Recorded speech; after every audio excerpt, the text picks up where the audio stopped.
Hi, um, I'm Andy. You probably know me as A.S. Fenichel.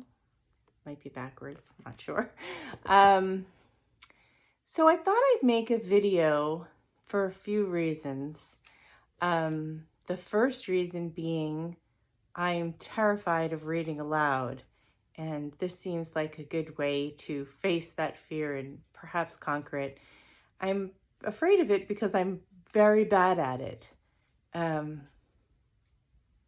but you can tell me if I should never do it again. Um, I also have this really bad habit, which I'm going to try not to do, of trying to smile and speak at the same time. And what happens is my mouth gets all twisted up.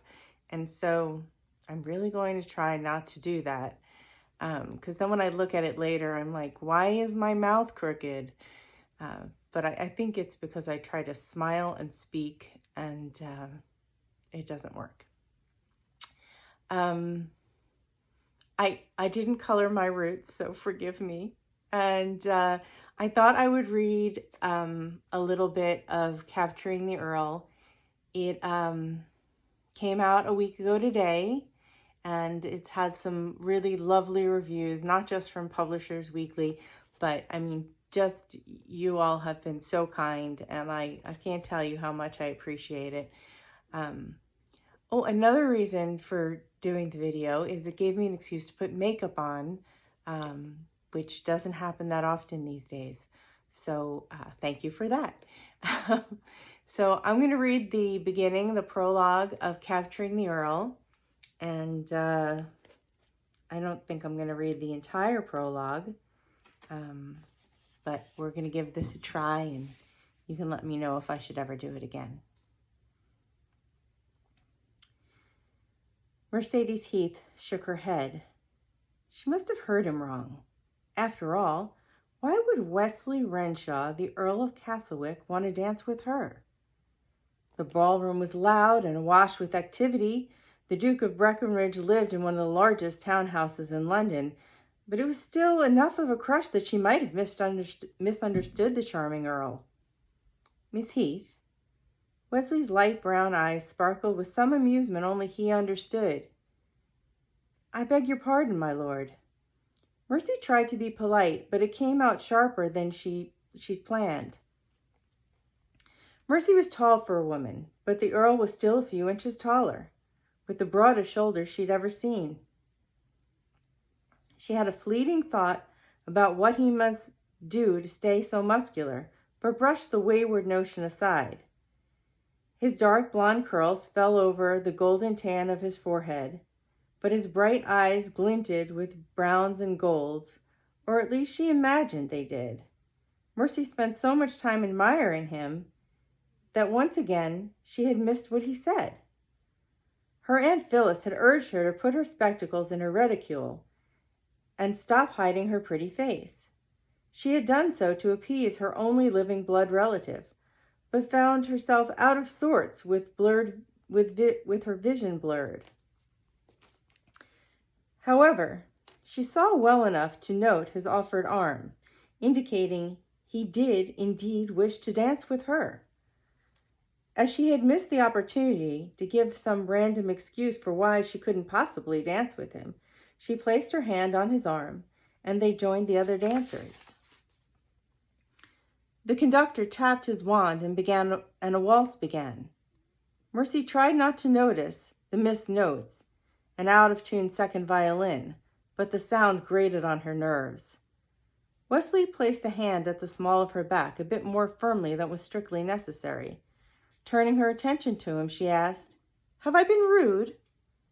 His smile sent a shot of attraction from Mercy's head to her toes, and it stopped in a few interesting places along the way. Not at all. You are seemingly distracted. Is the music not to your liking? It would be more polite to say nothing or deny any issue with the orchestra. But Mercy didn't care about such customs, and she had no reason to attempt small talk with this Earl. He was nothing to her. She looked from the ornate arched ceiling to its frescoes with its frescoes to her Aunt Phyllis, who watched from the furthest corner of the ballroom before settling her attention back on the handsome man whirling her around the room. The second violin is out of tune. The pianoforte is being played by a complete oaf, and the flutist has missed no less than 2 notes of every 8. I see, he grinned, as if perhaps he did actually understand. But perhaps he was just amused by her in general. That could explain his desire to dance with a girl of no means and few relations. I realize I am likely the only one to notice such things, and that the Duke and his sister have hired one of the most popular orchestras in London. Mercy shrugged, as she also knew no one cared what she thought of the music. A robust couple bounded across the dance floor, laughing and smiling as if they were part of a circus. Neither seemed capable of waltzing, but neither did they care, as they pushed several couples out of their way and headed directly for Mercy. In one graceful move, Wesley lifted Mercy from her feet and out of harm's way. Her body crushed to his with an embrace that felt almost tender before he released her, and in the same instant fell back into the perfectly balanced steps of the waltz. "You are a musician, then?" She laughed, and it surprised even herself. She rarely laughed in the company of strangers. Girls of her kind were not supposed to show outward enjoyment in public. It was grotesque, in Aunt Phyllis's opinion. But the way he dismissed saving her from a pummeling as if it never happened, and took up the conversation without a hitch, amused her.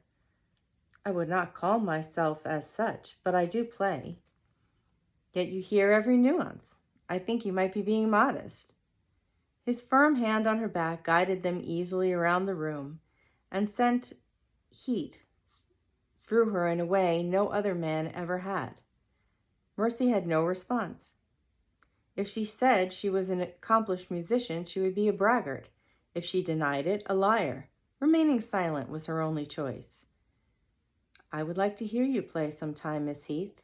He cocked his head, strong chin to one side.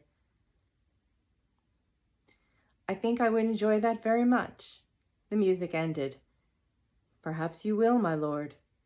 She turned to walk away, but he touched her elbow. "Will you not stay for the Boulanger?"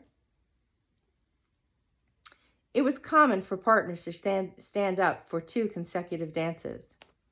Mercy just assumed he would have had enough dancing with a girl of no consequence, and politely let her find her way back to some quiet corner to her friends.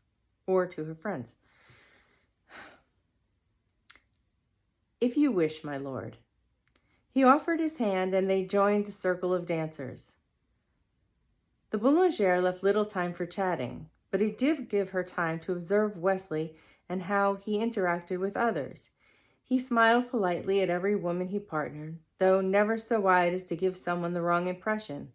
When they were once again hand in hand, his eyes sparkled with something tender. Mercy assumed she was imagining things. With her blurred vision, she could easily imagine anything in the place of the truth. He couldn't care about someone like her. If he showed special regard, it was only because he wanted something. In most cases, what men wanted from her, she was not willing to give. Her wicked body responded to the Earl without regard for the fact that he was unattainable. Heat flushed up her neck and face, while parts lower suddenly came alive with desire. Quashing the thought, she focused on the music, noting every mistake in every few nicely handled stanzas. It was rare that Mercy got to dance. Without a title, lands, or large dowry, she had nothing to offer young gentlemen besides her body, and that was not a prize she was eager to give. At most of these affairs, she'd find a quiet corner and watch out for her friends, or if the music room was not in use, she might closet herself away and putter with finer instruments that she generally had access to. Moving around the floor to the beat of the music, and occasionally coming together with a man who had specifically asked her to dance with him, was a rare delight. It was easy to glide around the floor, but she wished she had clear sight so she could see all the nuances of his expression. His lips His lips, oh boy, sorry, I'll try again. His full lips were turned up, but she couldn't tell if the expression touched his eyes. Fumbling for her reticule, she decided she would put her spectacles back on just as the music ended and catch a glimpse of Wesley's true gaze before it was likely she'd never see him again. Gripping the wire rim between two fingers, she turned toward Wesley. The final notes were played. Applause erupted from the dancers. The man with the paunch on her other side bumped her, pushing her into Wesley. Wesley's arms came around her before she tumbled to the floor. The spectacles flew from her hand as she gripped his arm. A sickening crunch followed. As the dancers dispersed and the musicians put down their instruments, among the clatter, Mercy crouched beside her crushed spectacles. She picked up the twisted frames. One lens was crushed to powder on the wooden floor, but the other was still in the frame with just one crack diagonally across. Mercy put the one lens to her eye. I suppose it could be worse. I'm sorry, Miss Heath. I hope those are not a desperate need.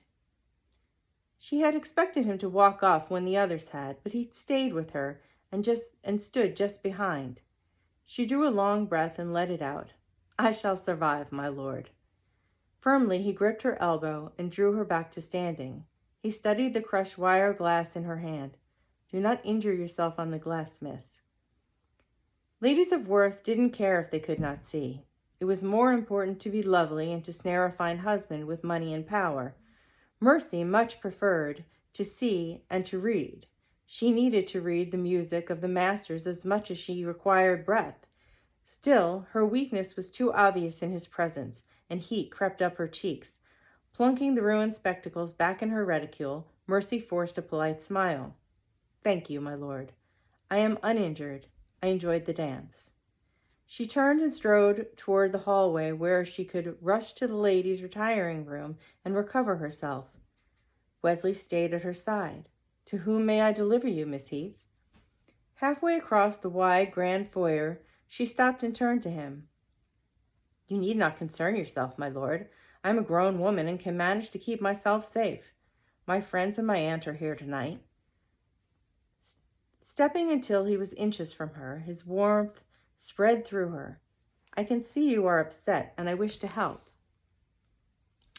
It was impossible he could know her mind. She had practiced the indifferent mask she wore to these events, and it never failed her. The fact that she couldn't afford to replace the spectacles was bad enough. His knowing she was distressed was unbearable. I'm not upset. They are only a meaningless object. You need not worry. It's too late for that, Miss Heath. His soft voice brought her head up. Even slightly blurred, he was more handsome than was good for her. I thank you for your concern, my lord. I shall just retire for a few minutes and be right again. He shifted from one foot to the other, his frown obvious. Shall I find your friends and send them to you? That is not necessary, though she had to admit it was a kind idea. I am fine. It was a vigorous dance, and I need to rest. The air thickened in the moment where he made no reply. He bowed. As you wish, Miss Heath. I thank you for the dance. After making a quick curtsy, she tried to think of something to say, but instead rushed away and closeted herself in the small parlor to catch her breath. When she had thoroughly inspected the ruined spectacles, she returned them to her reticule with a sigh. Perhaps she could ask her aunt for a few extra pounds to replace them. No.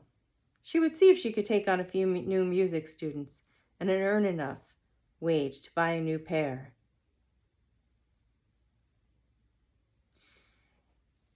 I think I'm going to stop there. So if that wasn't too unbearable, let me know, and I will continue to read every week or so, or more if you really liked it. I hope that you will let me know if you enjoy Capturing the Earl, and if you've read The Earl Not Taken or Misleading a Duke. I am working on book 4 of The Wallflowers of West Lane, and I hope that it'll be out later this year, but I don't have a date yet. I hope you enjoyed it, and it really wasn't as bad as I thought it was going to be. A couple of rough spots, and if you were following along with the book, I may have fudged a few words, but you'll forgive me, I hope. Thanks.